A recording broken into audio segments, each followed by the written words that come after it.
Hey, what's up? Just getting settled in here. So Kate in my Discord said, if you're watching this on YouTube, said that I did a lot of name dropping last episode, and that I should probably put links to things that I'm talking about in description. So we're gonna get better at that. We're gonna do that from now on. From now on, I'm going to be putting links of stuff in the description, which means it's going to be a little slower to upload on YouTube because I have to rewatch it and make sure I get everything. But you will have all the information that you need. So if you're watching this on YouTube, you're welcome. We're going to try to finish off this Schoonover piece. Now, it looks a little bit different than when we left it last time. The only things that I did was I knocked out the line art for the boom tube into this like light blue. And the reason that I did that was because off stream was because it's a tedious thing and it doesn't make for a good stream. The other thing that I did was I knocked out all of the background. Now, this might look like it's like a few wand clicks and we're done, but in reality what I was doing was going in and selecting and like, see, it's not even perfect. Going in and selecting like trying to figure out like the right line width for everything with the sky, because we're gonna attempt this stream, we're gonna attempt to drop in some stuff in the background that's going to be like kind of sticks to a pattern, and I'm sure that even though like, yeah, this is like making a little too much friction, a little too much tangent, but we're gonna fix all that stuff. The reason for this is because I wanted to put like a real honest to God space background in there. I don't know exactly what we're gonna do, but I know we're gonna do something cool. So let's start on our path. The other thing that we're gonna do today is kind of like polish it up, do a lot of special effects. We're gonna finish all the parademons back here. So let's get into it. The one thing that's gonna be real critical to the parademons is we kind of got to make them like, I want to make their skin tones like a little bit rougher, so we're going to use a rough brush for that. I know Brent uses this brush all the time in his art, so it makes for a good fit. Like we've actually had a conversation about this, so I know that it'll sync well with what he's doing. It'll echo his line art. So we're just gonna kind of go in and do a little painting, make it a little rougher, you know, just kind of make it work. What I wanted to talk about today, if you're in the chat and you're into comics and you're an aspiring person to get into comics. Oh, by the way, let's just take a beat for a second. Today is Colorist Appreciation Day. It was hashtag trending on Twitter. I see you out there. I catch you, Myron. I get you. And it's good because a lot of colorists deserve it. And, you know, it's great. You're into comics. You colored a thing. Sidebar Nick. Yeah, Sidebar Nick. By the way, so we're going to talk about my first convention that I tabled at and everything I did wrong, so that you don't end up doing that wrong while we're doing the rendering on this stuff. Howdy everyone in the chat. Howdy. Are we cowboys? No, we're Tony Stark. We're technologically advanced. Hey y'all. I don't know. I maybe cracked myself up a little too much. We're gonna work on that. Has anyone in the chat done a con before? Ever tabled a con? Just curious. When I went, it was because Oni Press had gotten me a table. I didn't even like really seek it out. They were like, "Hey, you should come to this show," and they kind of like kicked my butt, and they were like, "You should really table. Like, you'd be good at it." I don't even know if they thought I'd be good at it. Like, I honestly, I don't. They like hooked it up. They were like, "We're getting a table for." It was when Helheim came out. If you guys don't know, Helheim is a book I did through Oni Press. The fabulous Batman artist that's currently on Batman, Joelle Jones. She drew it and it was amazing. It's one of the books that I credit with getting me like excited about comics again.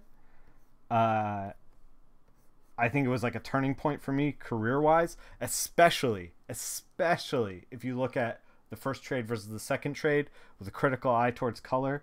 You can see where I'm like, you can almost like see the issue where I was like, oh, color's fun. So it's a cool read. But yeah, the it got announced at that show. Cullen Bunn wrote it, and so it was like kind of a big deal because Cullen Bunn was writing it. Joelle was like an unknown at the time, but she's very, very good. And so they were like, "You should come since like we're announcing it, and we'll do like a signing thing at the booth and stuff like that." And they were like, "Do you want a table? You love Joelle Jones's art? Yeah, she's amazing. Let's just leave it at that. She's real good. She, man, I don't know if she's still, because like her popularity might outweigh like everything she's got going on. But when I was there at the show with her, tabling with her, people came up and thought her name was Joel, thought she was a dude. People came up and asked her, "Oh, did your boyfriend help you with this?" People came up and asked her, like, if she was really the artist. Like, a lot of, like, really awful comments. If you go to shows, please don't do that. She might not have to, like I said, she might not have to put up with that now because she's gotten more and more popular. But, yeah, it was embarrassing for comic book fans, that show. At any rate, so they hooked me up with a table, and I was like, cool, I'll like, I'll bring a long box. Yeah, oh my god, comic dudes. You bet it's worse now? Yeah, maybe it is. I don't know. Yeah, I think it's because, like, Joelle doesn't draw in a very, like, cartoony, like, girly kind of way. Like, not that there's, like, a way that girls should draw, even. But you know what I mean? Like, people didn't associate, because she's, like, this pretty girl, and, they're looking at the art, and they're, like, they like, mentally can't make the leap that she did this. Like, it's a mess. It's a mess. But anyway, that's not the point. Man, now that I'm thinking about this too, Megan Hetrick just tweeted about how, like, she was getting rotten service at her local comic book store, and then one of the dudes realized that she was wearing, like, one of the DC hoodies that they gave away to all their freelancers, and, like, started being nice to her, but, like, everybody else in the shop didn't realize that and were being crappy to her. Don't do that, please. Please, comic dudes, please don't do that. You're making it worse. Anyway. So, I was tabling with Joelle. And, I think I might have put together a banner. I can't remember. I might have not had a banner, which already strike one. A banner is a necessity. you're gonna want to get yourself a banner, because if you don't get a banner, then people don't know where you are. I forgot my banner for one of the shows that I did in the last. God, if this was like 2014, in the last like 4 years, I forgot one of the banner one time, and I had several people come up and be like, "Hey, it was tough finding you. Like, you need the banner." That was my least prepared I've ever been for a show. That was Emerald City Comic Con last year, and it was also the first show that my fiance came along with me to. So that was, she got an inside scoop at what, like, doesn't normally happen, and then she just assumed that's what normally happens. I had to be like, no. I'm usually more prepared than this. This is a fluke. I got too comfortable. That's the problem. I got too comfortable and I was like, we'll figure it out. And then I just never figured it out. Anyway, the point is, bring your banner. So I might have had a banner. I might not have. I can't remember. But I also just like brought a long box and like put it on the table. And then figuring that, like, everything, I grabbed like back issues, like everything, because I work on a lot of books. Like I have a lot of stuff going on, and I know that, like, if you're watching this out there and you're thinking about tabling for the first time, that you might not have a lot of stuff to like put. You're gonna think like, oh well, I'm not gonna have this problem. Well, it's a symptom of a larger problem that you might have, which is like, by putting this long box on the table and being like dollar issues, whatever, what happened is the table got like unfocused. Like, no one really, like, a long box doesn't grab any attention from someone who's like walking through the hall. There's like a million long boxes. Why would they want to dig through exclusively my back issues when they could like dig through a whole shop's back issues? You know what I mean? Like, why would they, like, is there a particular Nickfil book that they're looking for? Like, I had not even done shows before this, so like, it's not like people were like, oh, Nickfil, I know him, I'm gonna grab these back issues that I'm missing.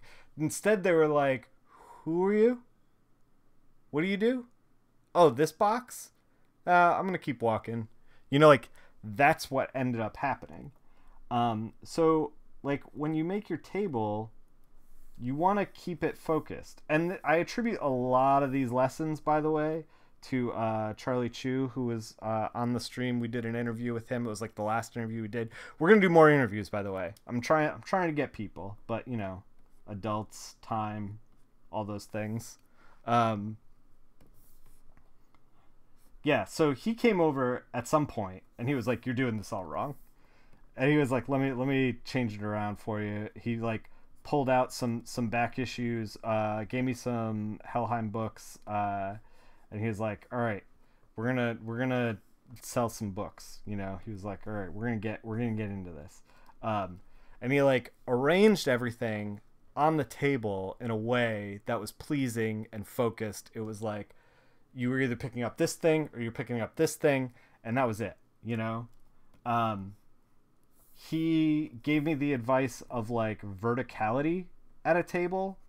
You're gonna want, when somebody's walking by a table, think about it like, if you see your kitchen table across the room, are you gonna notice the comic book that's sitting on top of there, or are you gonna notice it if it's like vertical? So he was like, you should get some stands, which I eventually did. So now when I go, instead of like throwing a bunch of issues in a long box, I specifically pull out the variant issues that I have for like a series. Like Cave Carson as a Cybernetic Eye always has a variant issue with it. Every issue has a variant. And they hook me up with copies of the variant. And like, I know that there's people who like hunt that stuff down, so I grab like all the variant covers that I have. I bring them to the show. I arrange them in like a back row that's vertical, and they're all easy to see. It's all like good to go. So there's my first mistake that you don't have to make. The other thing that you want to do is, I see a lot of artists go to shows, especially artists who start, and they sit down at the table and they do this. They do like, because it's like, it's tough to engage with people, but they'll sit down at the table, they'll get their sketch pad out, and they'll just do this. And like, that's not welcoming. Like, if you want to move books, if like that's your goal, you need to have your head up. You need to be engaged. This is especially true for like writers. It's really, really important. I just lost an app on here. Hold on 1 second. Weird. I don't know if Discord did that. I lost my taskbar too. Oh, there it is. It's popping back. We're popping. All right. Crisis averted. Yeah. So like, I get it if you're like trying to fill commissions, but if you are not engaged, like, people won't engage with you. And by the way, we're just putting like highlights down and stuff. We're like kind of like roughing up the skin tones a little bit. We're just trying to make sense of what's down here, do a little rendering, a little extra painting. So I'm kind of like moving around all over the place. We're going to like work it until I feel like, oh, we're done working it, as far as the art goes. So yeah, you want to have your head up and you want to engage, especially if you're like, if you think about your goal for the show. Like, if your goal for the show is to like move books, then like you got to move books. You got to have your head up. If your goal for the show is to like do commissions, you have to think about your time. If you can, line up pre-show commissions. Like, I have a commission from Lan that's like sitting up on the bookcase back there that I gotta get to. But I know that if I was gonna see him at a show, I would finish it, bring it with me, and get that payment, like take care of that commission, because that way, if you have pre-show commissions, you can have them all set, they're on the table, and then people will see the commissions, engage with you about them, and you can be like up and aware, like head up and get ready to engage. If you don't have pre-show commissions, just do like a handful at home, and chances are, like, you at home versus you at the show, you're going to be on your game when you're at home, because you're going to be comfortable, you're going to be well rested, you haven't been drinking the night before or whatever, and like, it's a good thing. So like, those commissions that are going to rope people in are going to be good ones. And you're going to be at your best. So like, that's a really good thing to do as well.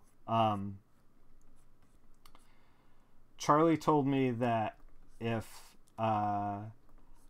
someone laughs at your joke, then they have to buy something. And I told him, I was like, I don't think that's the rule.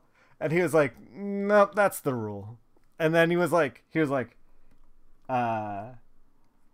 he was like, that makes a like human connection. That makes an experience for that person.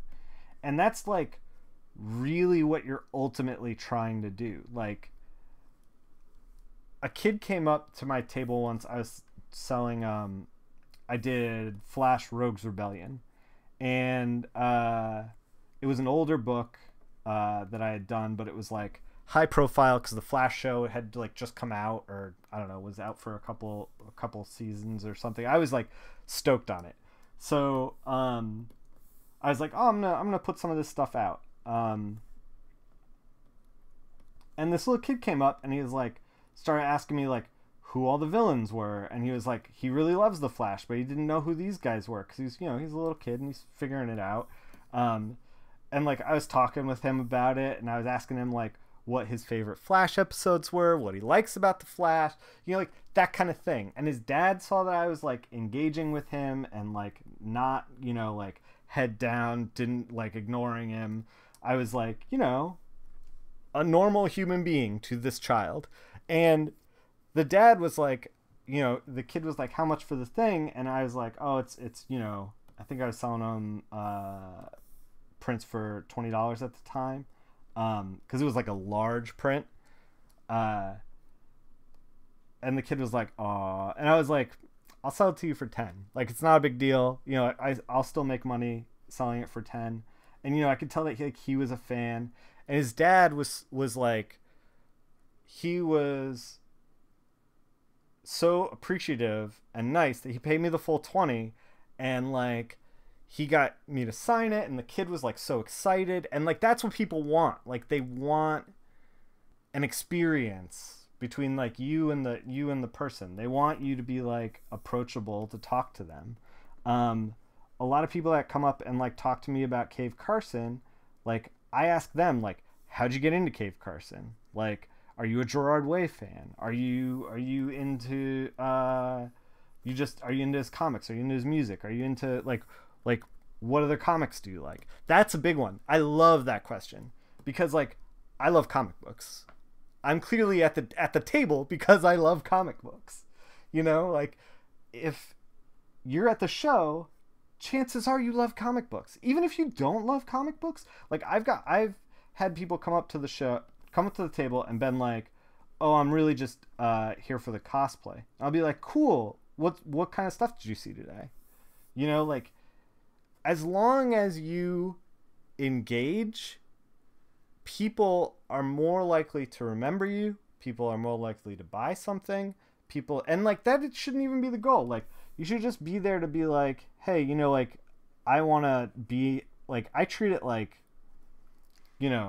people don't necessarily have to buy something. I just want to like be an ambassador of comics, just to be like, hey, come to the show, hang out, like we'll shoot the shit a little bit, like even if you don't buy anything, that's fine. Like I'm just here because I love comics, and you're here because you love comics, and like let's be like an ambassador for like positivity within the comic book industry. So yeah, like another good one, other than like what kind of comics do you like? Because here's the thing: as someone's walking around, they're getting pitched to like crazy.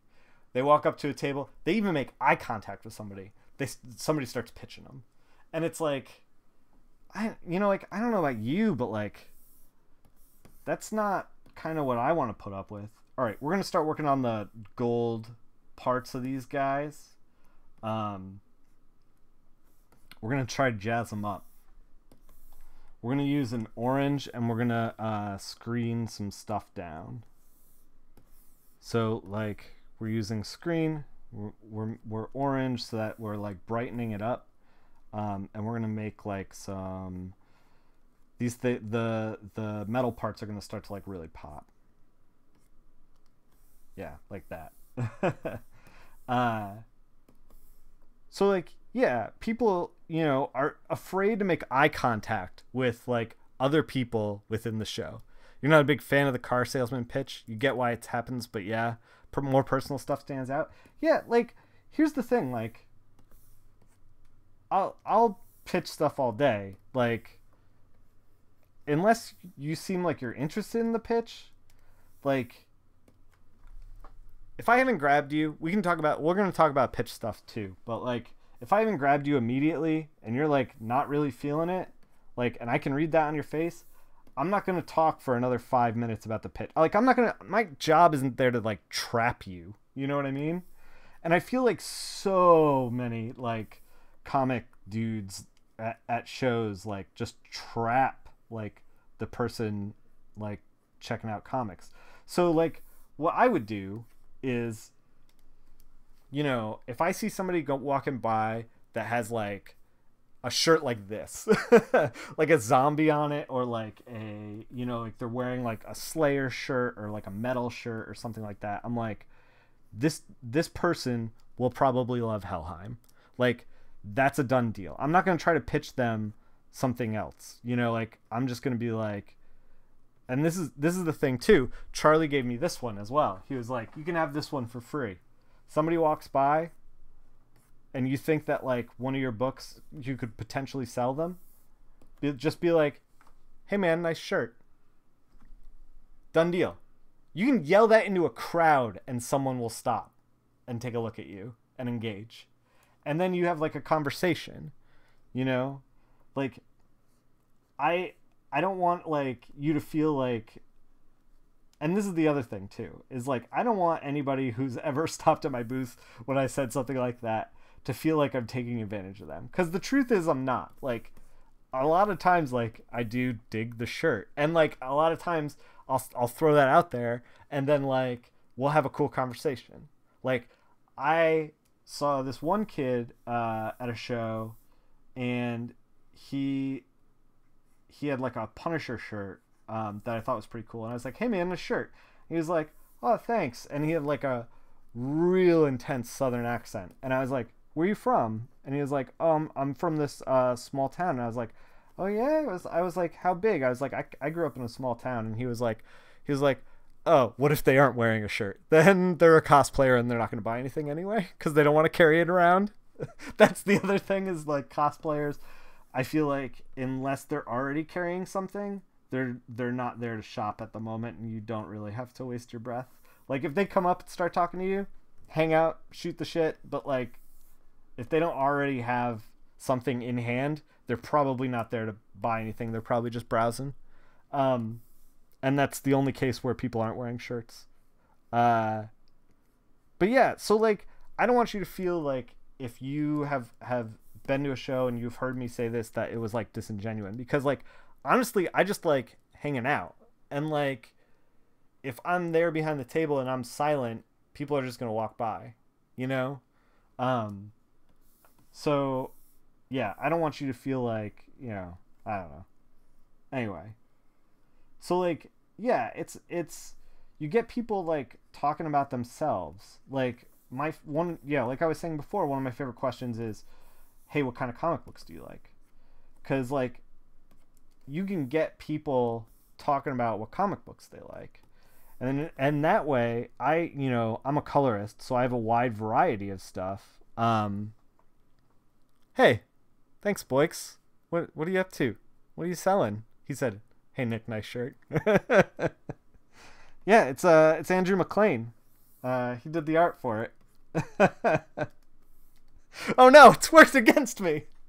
How did this devil's snare?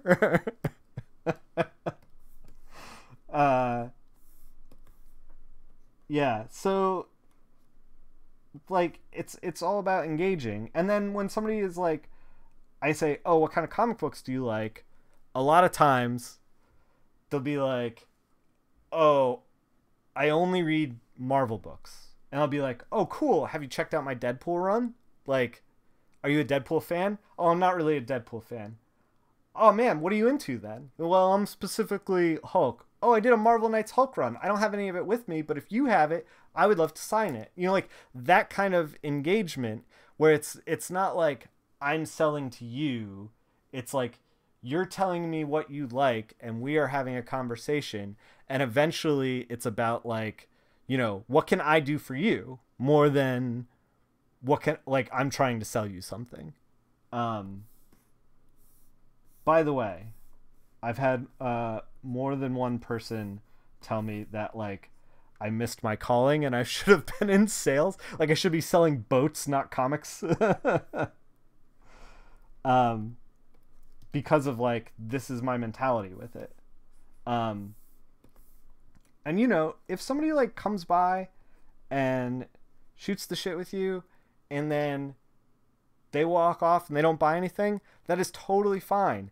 And the reason that is totally fine is because people come back. Like, I've had people be like, throughout like a whole 3-day show, I don't know, I don't really have the money. This sounds really good, but can I get this in the shop? And I'm like, yeah, you can get it in the shop. I was like, you won't get me to sign it, but you can get it in the shop. And they'll be like, okay. And then last day they'll be like, let me get 2 trades. You know, like not only is it important for that reason, but it's also important because, you know, if you have people at your table, other people will see that and they will be interested in like seeing what you have. You know, it's this like herd mentality that happens. Yeah, it's wild. I can't really explain it. I don't know exactly how it works, but like I noticed that like whenever I get like a few people at the table, I'll get like a bunch at the table. And whenever I'm sitting there for a while, like it gets stagnant. The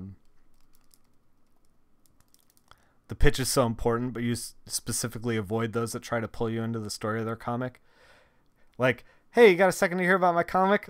No, maybe. I'm looking around. I don't really know you. Yeah, exactly. Like, they're not invested. So let me talk about the pitch real quick, because like the pitch is important.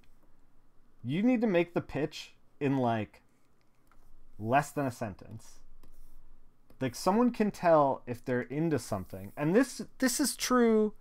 Hey, Graffiti Bandit. This is true of like anything. This is even when you pitch comics to editors, like this is true.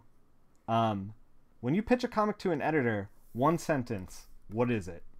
You know, if you can clearly be like, oh, it's if somebody's at the table, I'll give them 5-second tagline, basically. Yeah. So Chad Driftwood in the chat just said that. Chad, by the way, I want to color some of your stuff on stream. We don't have to make it weird right now. We don't have to make it weird. Let's not make it weird. Let's not commit to anything. But just, you know, plant the seed in the back of your mind. All right? You can never just be a huckster and yell at people walking by. Man, I am the huckster. you and I got to team up one day. Anyway, yeah, the elevator pitch. Yeah, so like the best way to do an elevator pitch is to take 2 things in popular media that are like kind of close to what you do, and then be like, okay, so let's say I see a dude in a metal shirt come by, and I'm like, oh man, Helheim is perfect for this dude, like, or this girl. She's gonna love it, but I can't get her attention, so I'm gonna be like, hey, nice shirt. If she turns around, and that's the thing, is like you just engage with whoever turns around at that point, and then you're like, okay, all right. If she turns around and is like, oh, thanks, and then she'll be like, are you into Slayer? And I'll be like, yeah. And then I'm like, what kind of comics do you like? And she's like, oh, like a little bit of everything, just kind of browsing. I'm like, cool. Have you heard about Helheim? And she'll be like, no. And then you'll be like, oh, it's 1 part Frankenstein, 1 part Norse mythology, just dipped in blood. And that's it. That's like, because you have her attention for like a second, like. And she's going to know, based on that, if she wants to buy Helheim. Like, if she's like, oh, I don't really like gory stuff. Be like, okay, I've had that before. Like, people be like, oh, I'm not into gory stuff. And I've been like, cool. I was like, what stuff do you like? You know, like that kind of thing. Like, all of that kind of stuff is like where you want to be as far as like pitching a comic book at a show. So yeah, you want to have, for every book that you have on the table, you want to have like, if you like launch into like some long-winded thing, like the only thing that's going to happen is the person's going to want to like evade as quickly as possible.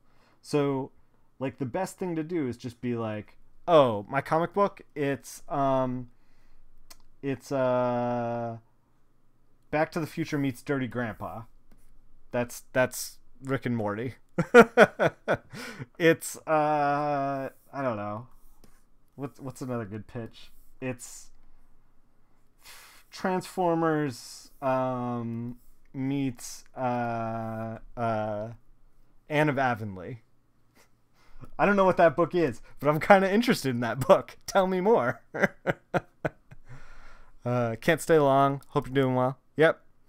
Yeah, if you are ducking out and you're interested in the conversation, Graffiti, you can always catch it here with the chat on Twitch, or you can catch it on YouTube, which the YouTube link is down below. Yeah, give them a frame of reference, something they're familiar to. You do like those? It's like this meets this.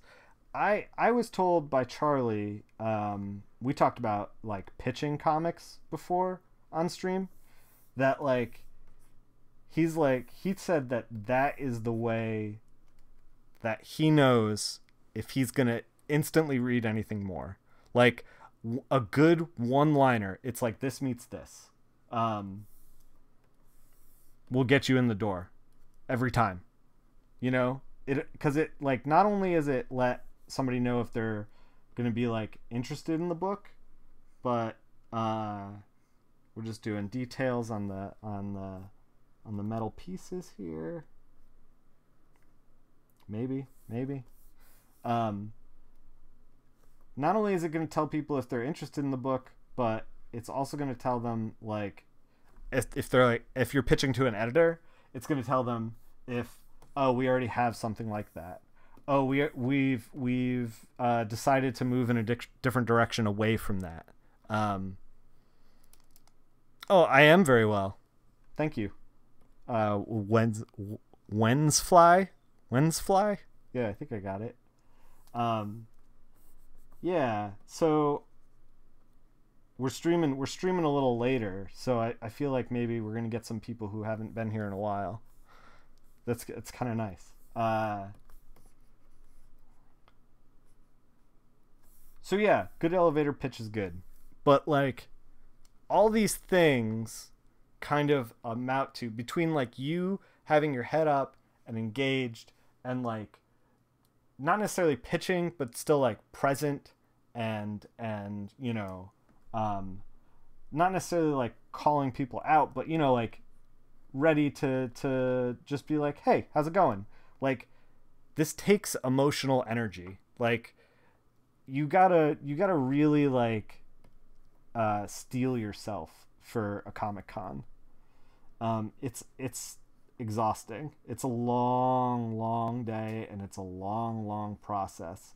I actually, as I got older, stopped doing heavy drinking at Comic-Cons just because like I couldn't effectively like run the table and do like, you know, the hey, how's it going? You know, like I couldn't do both. And that might be just me getting older or whatever, but yeah. So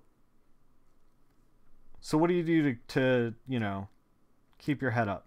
How do you stay engaged? What I like to do, what my favorite thing to do, and this is something that my friend Mary taught me at a con. So, well, she didn't teach me, she just suggested it. Is there's a game that I like to play in my head now, especially if I'm not like paired with somebody who is hip to the game or is like too busy next to me or whatever. There's a game that I play called Cop or Cosplay, because now Comic-Cons have like heightened security. They have police walking around. Sometimes they have a dog with them. You know, like that's an easy one, easy cop. But like a lot of times you'll have somebody walking around that's like, is that an Umbrella Academy cosplay? Is that a police officer?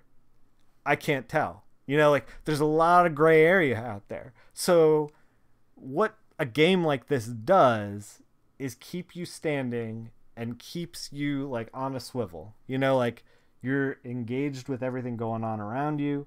You're looking out, and you know, don't stare at people. Don't be a psychopath. You know, like just be a normal human being. But you know what you know what I mean.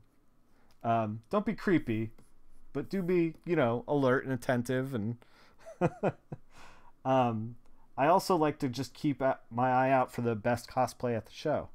Um, I like to take a lot of pictures of cosplay when I'm at a show of like stuff that I like. Not stuff that's like seen a lot. Like if like I've seen every iteration of Deadpool there's ever been, but like if I see, I don't know, like a Yukon Cornelius, I'm gonna get a picture of that. Like, and I'm gonna put it up on Instagram. By the way, follow my Instagram. It's right up there. I might as well plug it, right? There's pictures of cosplay up there. I don't know.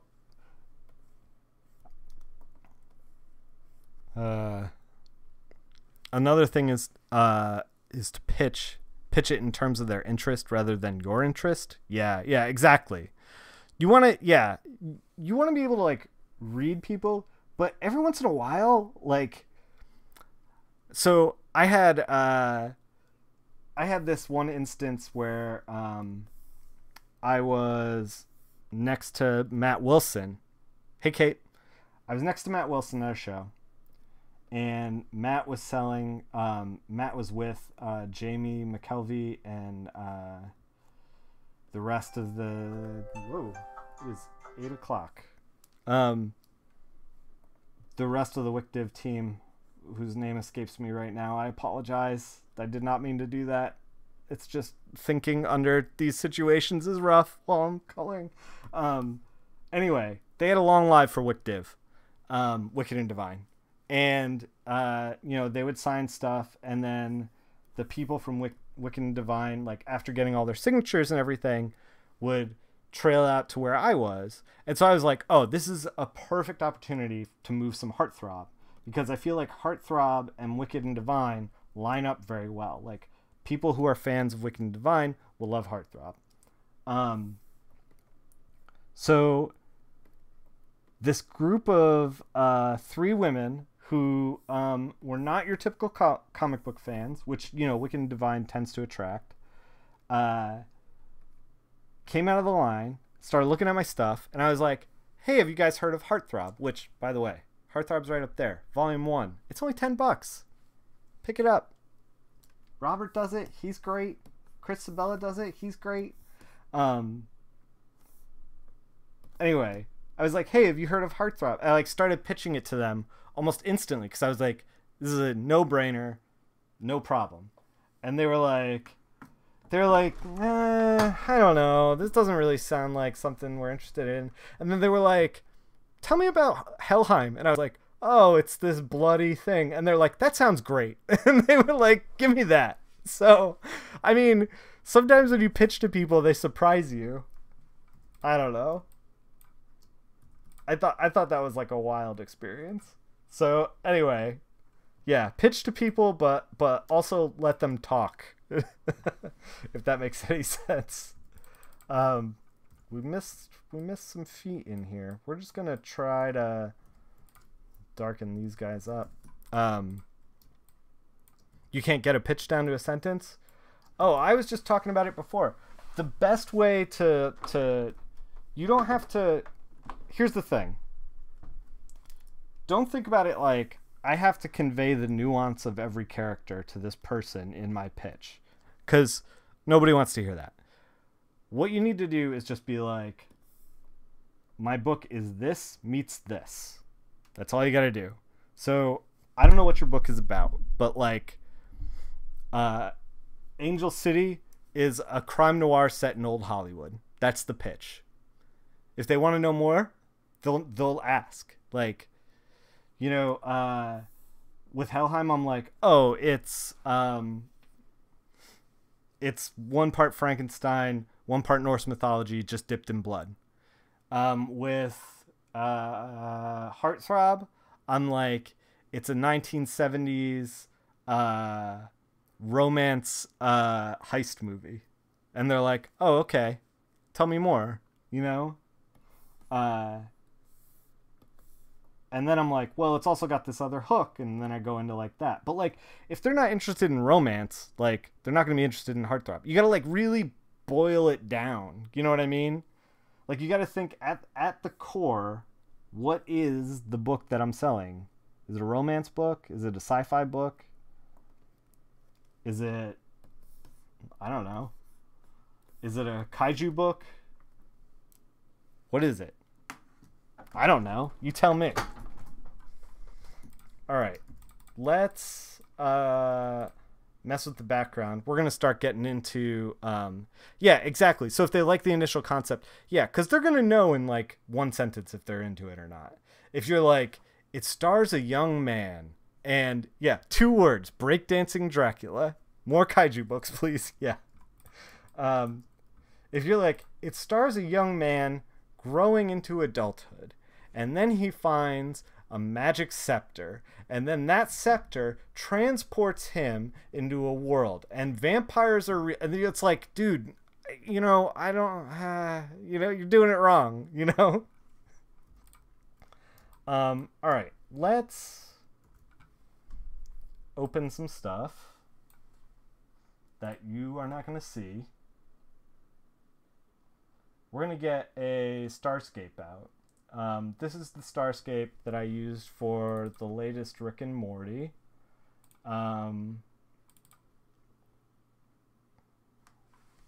So the latest Rick and Morty was set basically like the last 10 pages were set like on a planet with like no atmosphere. So I made this like starscape kind of for it that I was just dropping into the background, but I was also like tweaking it every time I dropped it in. We're not going to be doing that here, so let's just tweak it now. Let's try to make like a decent, let's like crank up the saturation a little, maybe like a little bit bluer or not, maybe a little redder. What if we like do kind of a purple thing? I don't know. We'll tweak it on the page too. So okay, we got kind of a star pattern ready to go. So we're just gonna cut and paste it on a new layer, and it is bigger than the document, which is perfect because if you stretch stuff out, then you're gonna start getting like pixel chunks. So I made this purposely to be as big as possible. All right. So this star pattern has like a direction of action. Like it moves in this way, from like top left to bottom right. So Miracle doesn't move in that way. He moves in the other way. So we're gonna flip it. Horizontal. So what we're going to do to lay this star pattern down is, remember I said I went in and did this off stream for like 45 minutes for you? Yeah. Well, we're going to use it now. We're going to use this as a screen for this layer. So let's screen it down. There we go. Boom, boom, boom. So we don't necessarily have to keep it just like this. But I did wanted to add a little bit of color to the stars and sky. We can darken it up. We can like fade it a little bit. We can also play like, maybe like a blue would be good. Like the red was a little like too much, or maybe not red enough. I don't actually know. Let's figure it out.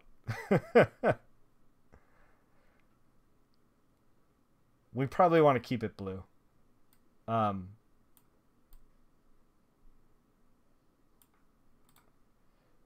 gonna unlock here. We didn't hit OK. We hit cancel. We're gonna unlock the. So because we unlocked the mask over here in the corner, I don't know if it's tough to see because it's going to be like 2 pixels high on your screen if you're watching on a cell phone. But there's like a little lock. We turned it on. We turned it off. So with the lock off, we should be able to, yeah, we can move this thing around and it's just like, you know, the mask stays in place and we can like do whatever we want with this. we're going to take the black layer. We're gonna super black because we're getting like little ghosties and stuff. I think part of that we should probably, yeah. So we dropped the opacity like a little bit. And we can drop the opacity to like whatever we want to do. So since we're starting to mess with like special effects and stuff like that, let's drop the super black in. So the super black is just going to preserve the black layer. Keep everything chill. Contract it 1 pixel. Drop the black layer in. We're going to do 80, 60, 40. People do 60, 60, 40 these days, but I've made like thousands of comic books with 80, 60, 40. You're probably going to be fine. All right, so that'll help with the little ghosties. Let's take, so Brent drew, like he has like a bunch of stars back here. These are like the red things. Let's take it and kind of let's make sure to not select any mouths. Nothing on nothing over there selected. All right. Let's make these white. And these we're gonna just like deselect the black now. So now we've just selected, we haven't selected a damn thing. We're gonna deselect the black. Okay. All right, yeah, perfect.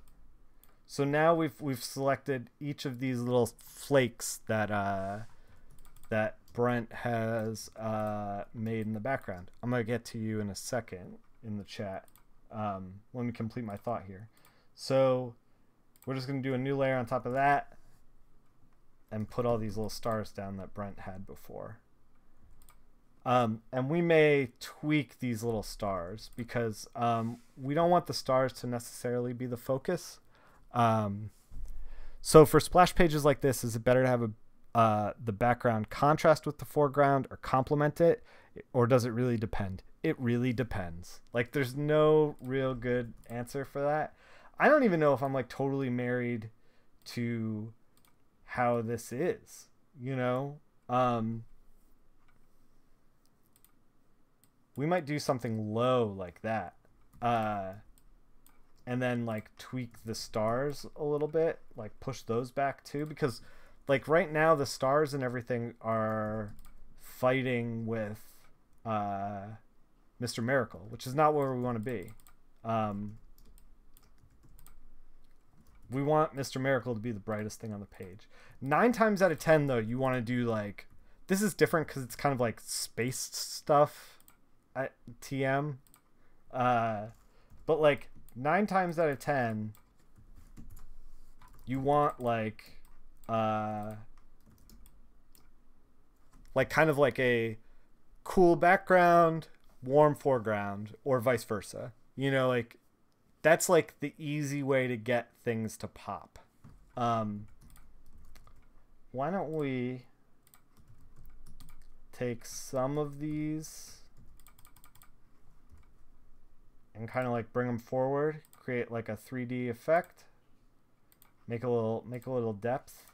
We're gonna start adding some like shines and stuff too, but this is probably easier with the pen.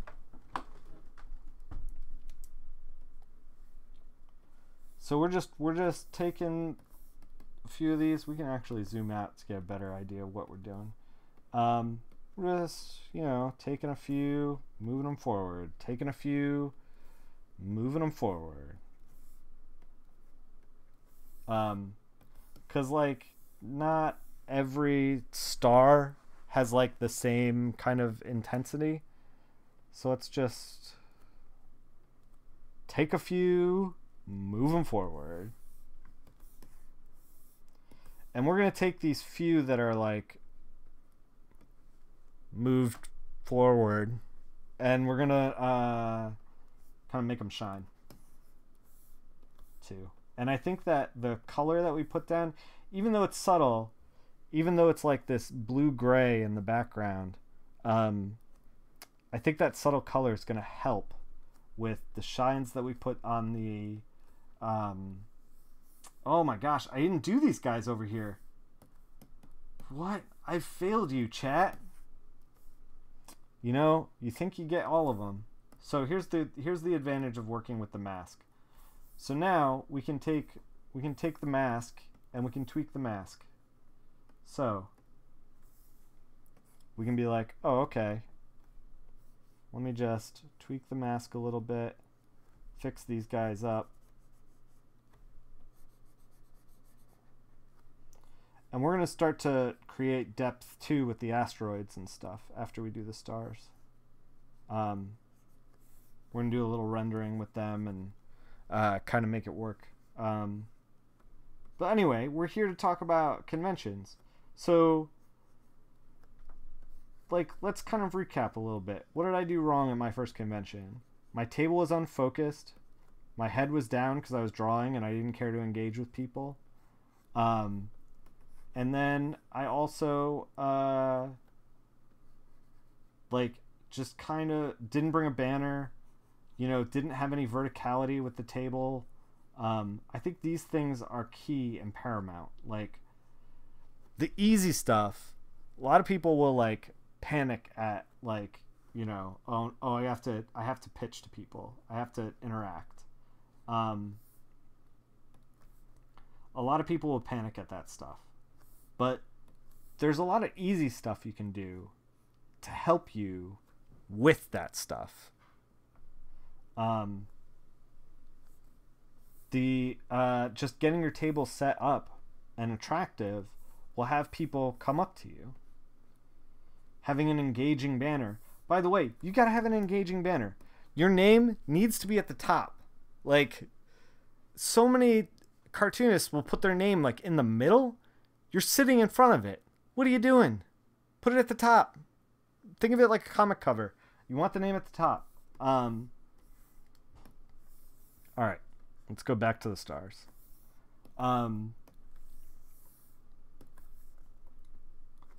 Yeah, you want your name at the top. And you want it, like, to advertise your best thing.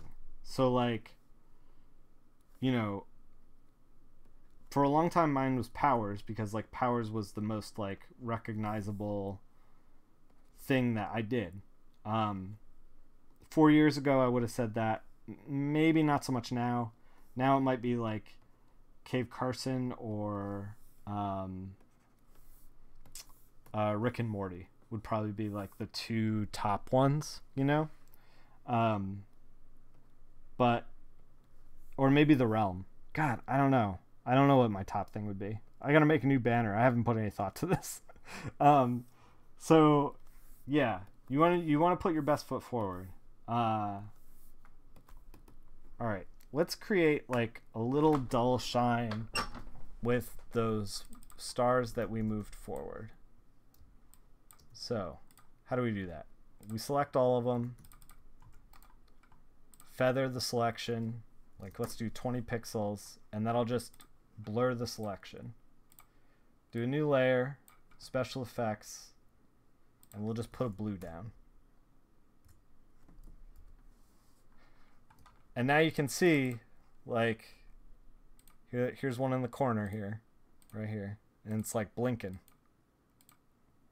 Now it's, like, kind of lit. And you can take what you did with the selection there, and you can kind of, like, mess with the hue and saturation too, and that'll give you different looks. Like, you can warm up. They don't look that bad warmed up, actually. They might come forward too much while they're warmed up, so let's keep them in the back. All right. So yeah, you have all these options, all these sliders that you can play with to kind of, like, make this work. Let's work on the asteroids, because that's going to be... Rick and Morty would attract non-readers. Yeah, so that's the thing. So here's my experience selling Rick and Morty at shows. Rick and Morty readers, like, I have sold every single fucking Rick and Morty thing I've ever put down in front of a table. Like, I usually don't bring regular issues.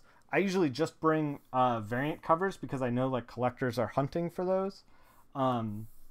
I usually just bring variant covers and bring trades. That's usually what I bring to shows. Because I want to keep people focused on, and then if there's number ones, I'll bring number ones. Because 9 times out of 10, like, people are going to bring, and this is the other thing too. Oh, we can get into all this actually. So let's not rush through it. Let's start working on these asteroids, and I'll start talking about it. So here's the thing with what you put on the table. So I put, and you might not have this, like if you're attending a show for a first time, put whatever you got. Like if you've got a couple of commissions and some prints, and then like, you know, a mini comic that you've made, you're good to go. Don't overdo it with all the other stuff other than the mini comic, because the mini comic is what you want people to buy. Unless you don't want people to buy that, I don't know. You want to focus up the table. Like you want to think about like, well, okay, if I have a wall of 40 prints and one mini comic, people are just going to buy prints the whole time. And maybe that's what you want, but like, I want to sell mini comics personally because I love comics. I don't love prints, you know, like it's that simple. Let's lighten up some of the asteroids, pull them forward. So we're just going to take this color that I put down for this particular asteroid, and on the closer ones, we're going to just pull the asteroids forward. And this isn't like rocket science. I'm not, you know, thinking about this too much because like honestly, like your focus shouldn't be the asteroids anyway, but we just want to make it feel real. So what I like to do is I'll bring, you know, my Oni Press stuff. I'll bring trades number ones because a lot of times people just haven't heard of the Oni Press stuff. I barely ever bring Deadpool stuff because even though all human beings on Earth have heard of Deadpool, like my flatter in South Korea gets the Deadpool costume right, and he doesn't get any other costumes right. Everyone's heard of Deadpool, but everybody who wants to buy Deadpool has already bought Deadpool. Like they're not going to come to the show and be like, oh, a Deadpool issue from 4 months ago, like cool, you know, like they don't care. They already have it and they want it signed, you know, like that's the Deadpool reader.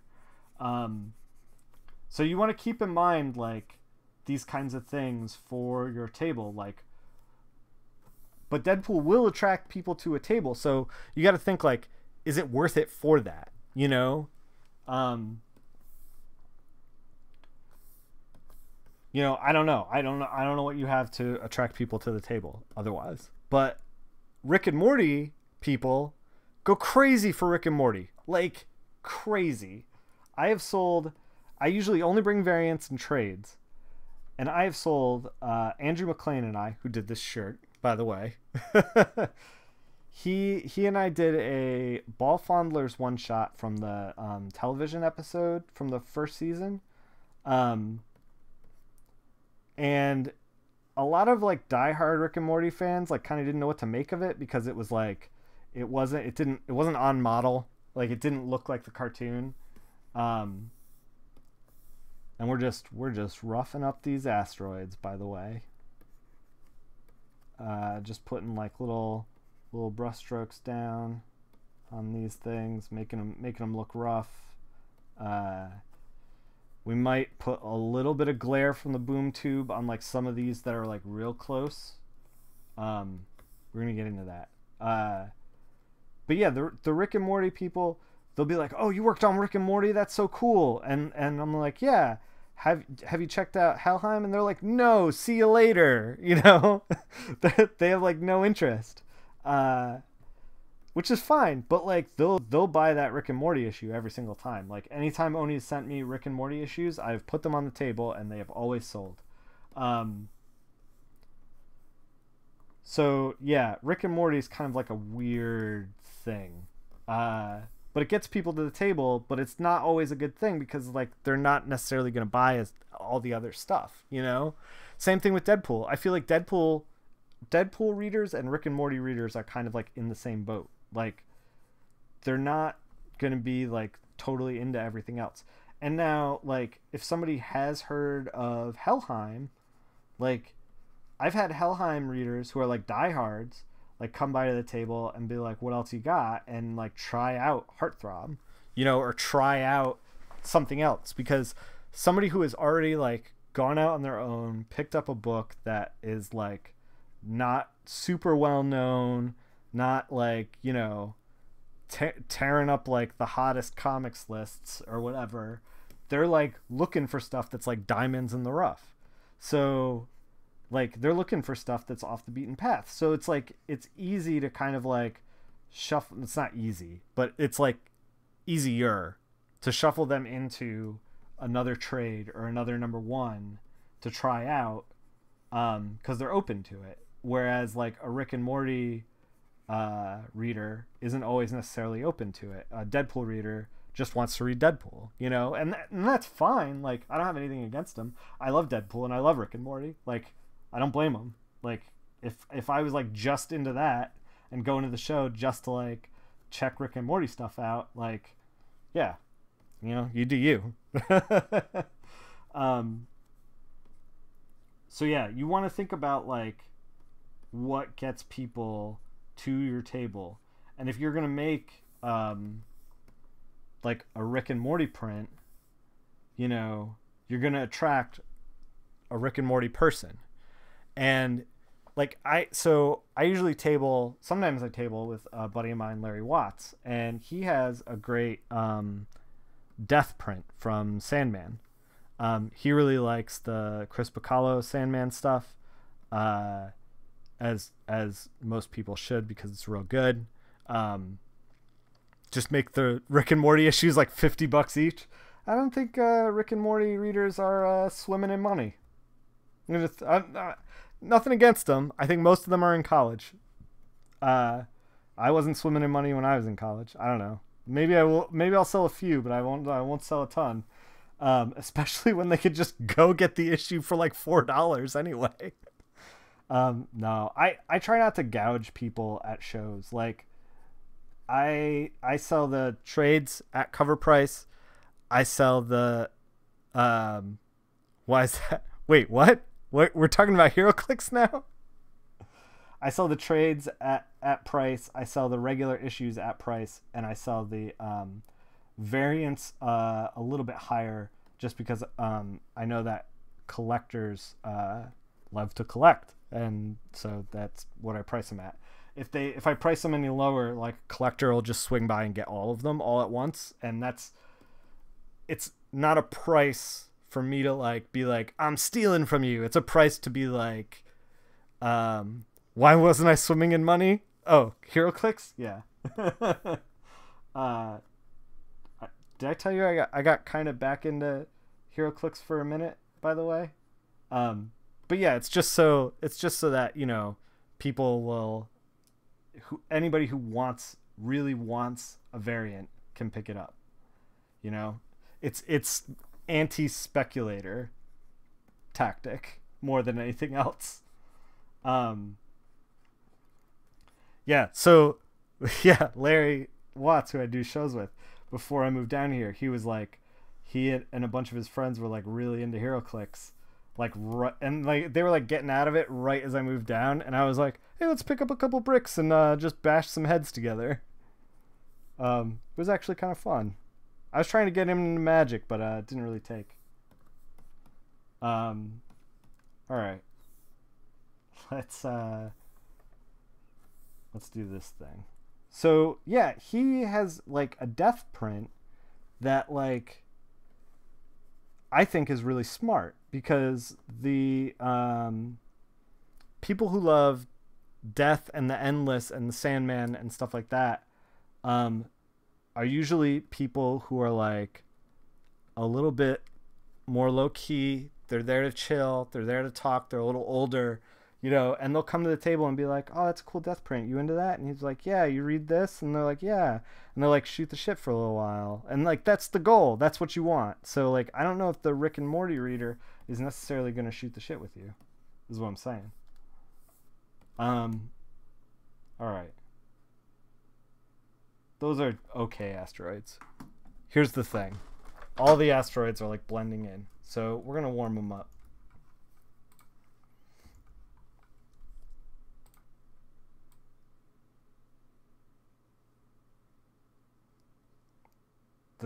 This is too warm. What if we do this instead? Color balance it. Yeah, here's the sweet spot. All right. Maybe even just wash them with a red. Maybe. Yeah. See, like this one looks really good. This one does not.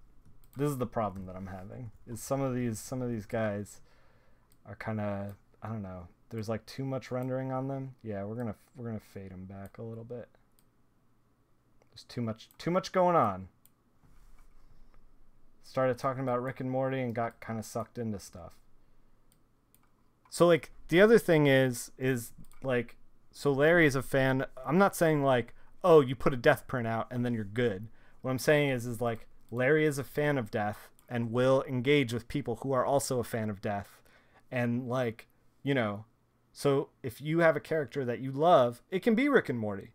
You know, it can be Deadpool. If you love that character, you will attract people who also love that character and you will shoot the shit. Sandman readers are a little classier, like drink red wine while reading comics. Rick and Morty readers drink Mountain Dew. You're not wrong. I'm a Rick and Morty reader. I drink an occasional Mountain Dew. You like to do prints of stuff you love. Easier to talk about it. Yeah, totally. All right, let's light up these. Chad, do these discs have a name? By the way, I'm putting your knowledge on the spot because like, I don't know that they have a name. John Red 99. Thank you for the follow. I hope this stream and future streams are of use to you. If you're into comics, we're lighting these things up. I don't know if these discs have a name. Arrow discs. Chad, how do you know everything about comics? You could draw a Rick and Morty print and sell the hell out of it, but you got much to chat about. Yeah. Thank you, Johnny Red. Johnny Red. I put an N-E on there. John Red. All right. The discs are lit up. Let's light up the back. We might have, now that like we've tweaked essentially, oh god, we've selected like everything.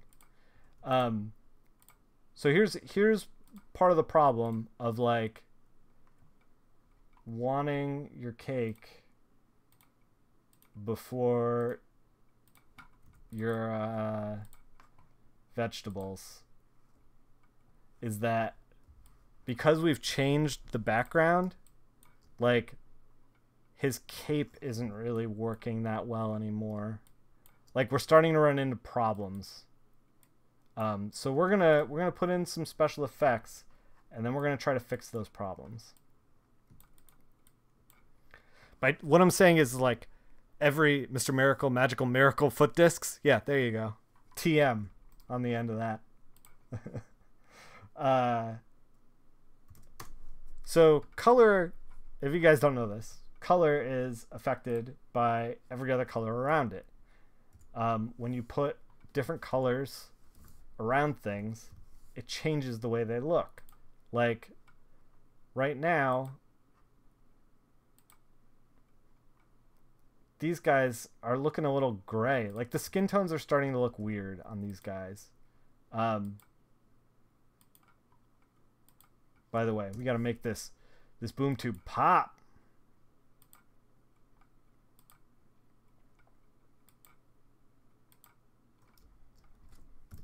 So we're going to have to like kind of fix that. Fix that it's looking a little gray. and the cape has a lot of blue in it as well.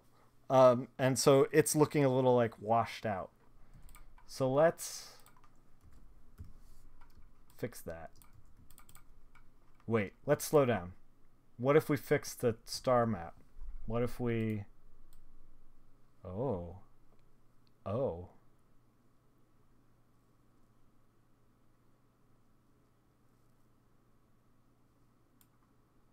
Kind of like that deeper blue.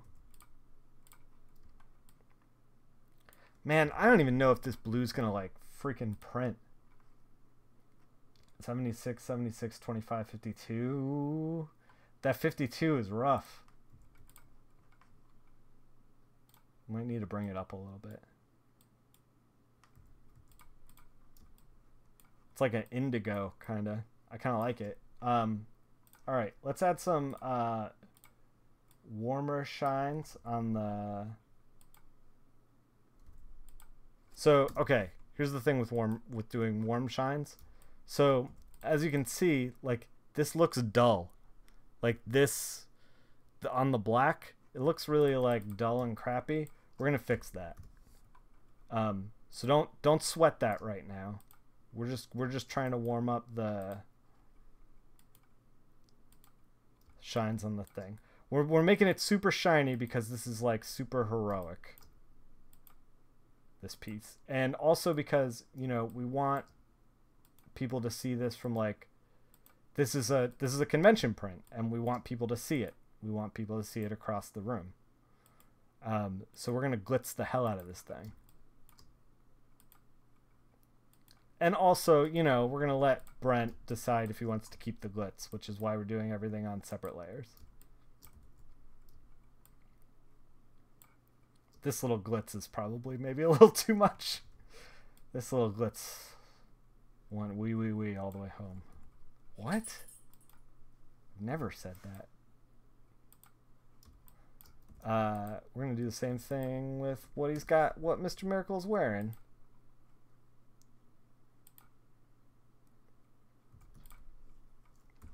Let's actually take a red too and just like throw it in the chest. Just to be like, hey, here's where we are. All right. So, in order to fix that, we're going to go back to our super black channel.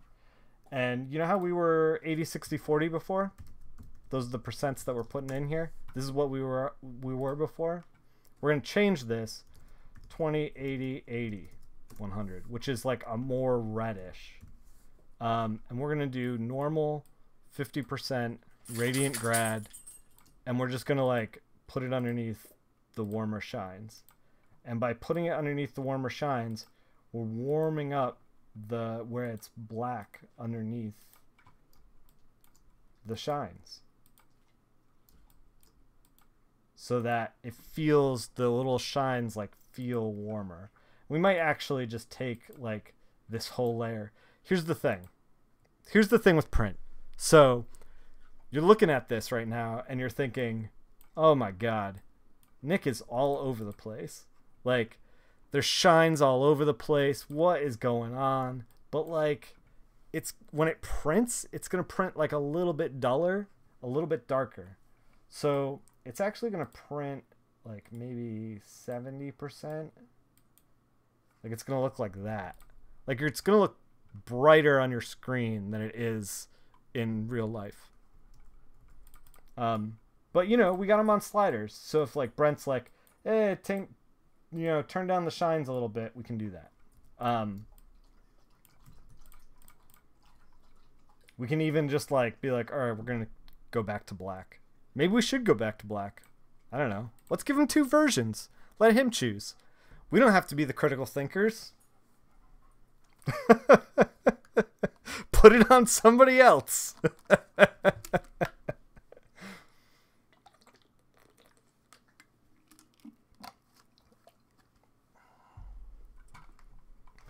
All right, let's I kind of want to tweak skin tones a little bit, and do we save the flats? Did we?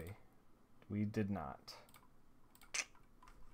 All right, let's see if we can grab them.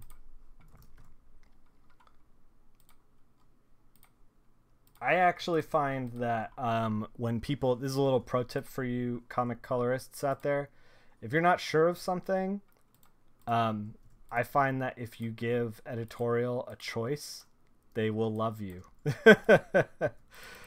If you're like, hey, I just need like a second set of eyeballs on this one particular thing, like, what do you think? Chances are they will like that, because like, rather than having to fix something, they can just choose, you know? You like the blue version? Looks better than the black background? Yeah. I like where your head's at. I'll accept it. We are doing a terrible job of grabbing all this skin tone. Let's try to make the blue version work. Good God, this is going to be a nightmare. They're blending into all the freaking asteroids. Maybe this is part of the problem that I'm instinctually trying to solve by changing the asteroids.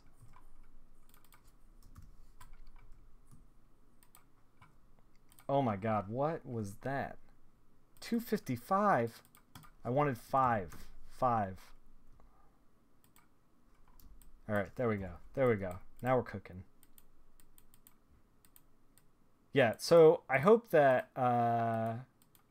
you guys have gotten like a little bit out of like trying to table for the first time at a show.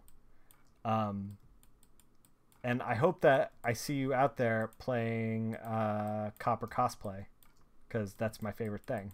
That is my favorite thing at shows.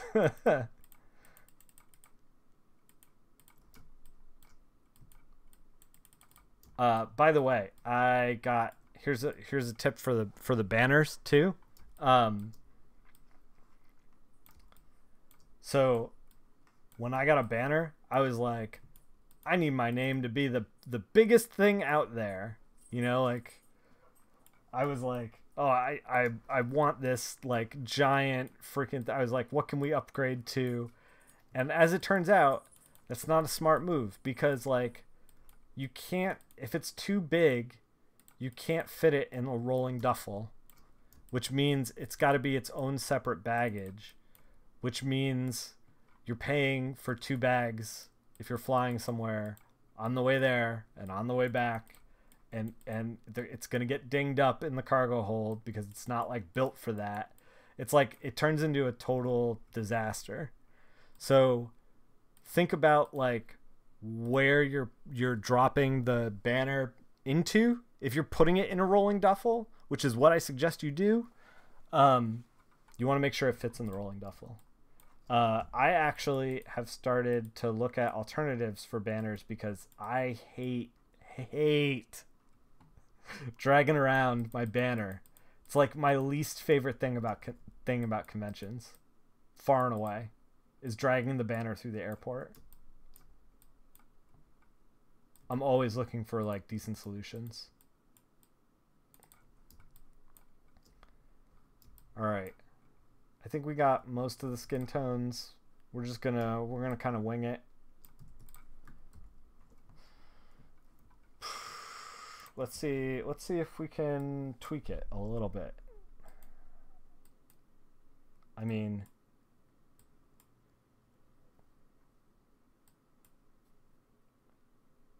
is this better? Is this worse?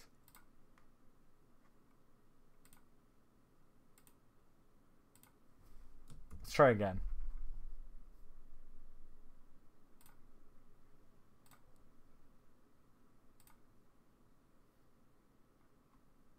Maybe?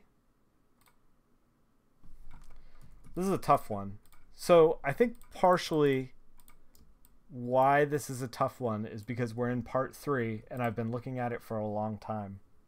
Also, it's 8:42 and I'm starting to like hit the wall. I don't want to make excuses for you guys, but I am starting to hit the wall where I'm like at the end of the day, and I've been doing this for 12 hours and I'm like, am I making good decisions?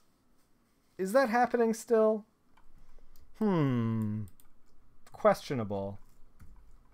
Let's see if we can tweak the cape, and then I think we're gonna call it at that point. and then pass it to Brent and see if he has notes. And if he has notes, we'll come back on stream and do the notes if we have goofed it. I kind of want to see this thing with like fresh eyes. See how it is. I think that having fresh eyes with all of this is going to be really good. Because like I said, we've been working on this thing for a while now. And fresh eyes are important. I always try to like... I talk about this before on stream. That like... If you've been working on something for a while, if you've been staring at it for a while, you missed the whole stream. Nah, man. We're not done yet. You catching the back wave. Look, the back wave is the most important part of the whole stream. Here's the thing. The back wave propels you onto your next project. I give you the strength that I have within me to give to you, get you through the day. That's what the back wave does. I don't know. I guess.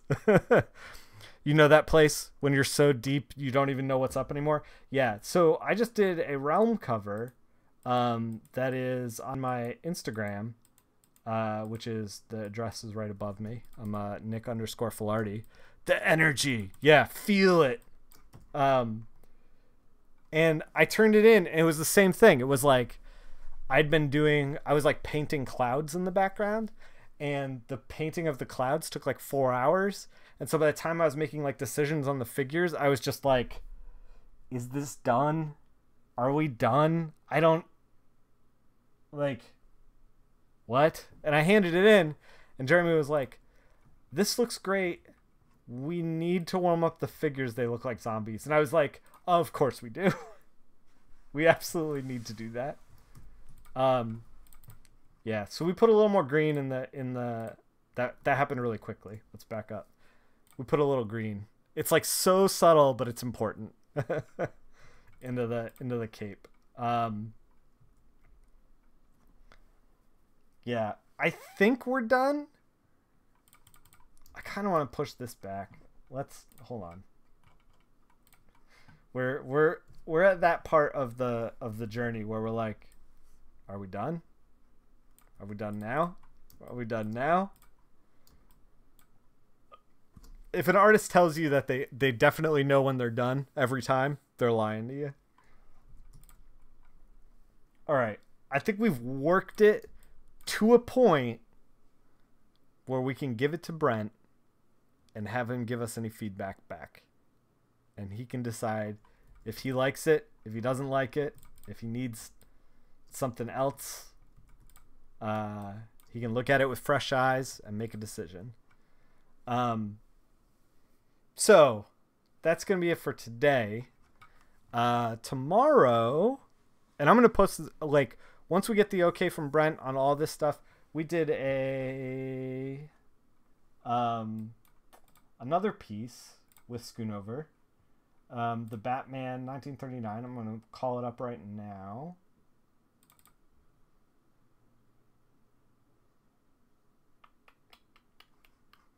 Eventually the computer will get there.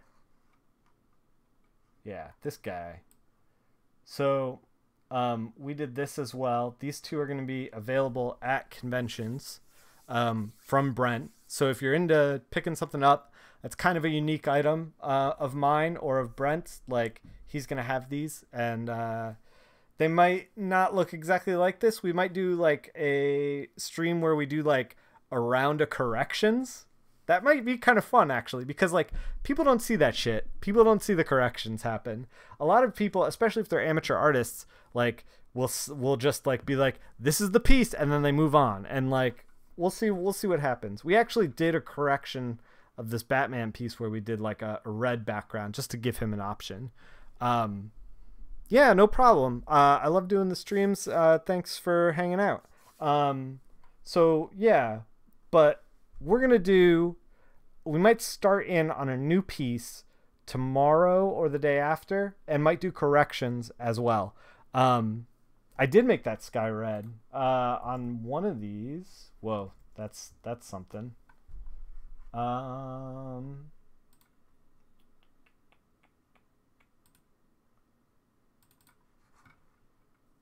Here, I'll show you the Red Sky one we did too. Yeah, there's the Batman the Animated Series version. So yeah, a little bit different. We can put them side by side too. So yeah, I personally like the DSAT one. But yeah, people have preferences, I'm sure. Yeah, no problem, Chad. So we're gonna do a check-in with Brent, and then we're gonna do an on-stream corrections if there's corrections, and I will let you good people know like what's going on with this, with what he wanted and all that. We can talk about corrections a little bit, and then we actually had from the Discord, which by the way, if you don't know, I have a Discord. It's down below. You gotta look down below, and there's a link for the Discord. If you're a subscriber, which you can subscribe for free for Amazon, you link your Amazon account to the Twitch account. You subscribe for free.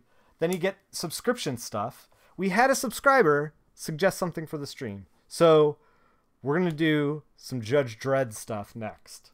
I got a couple volumes over here. It's out of arm's reach. I can't show you. But we did yeah, my office is Iron Man's house. We broke into Tony Stark's lab, and we're working within Tony Stark's lab.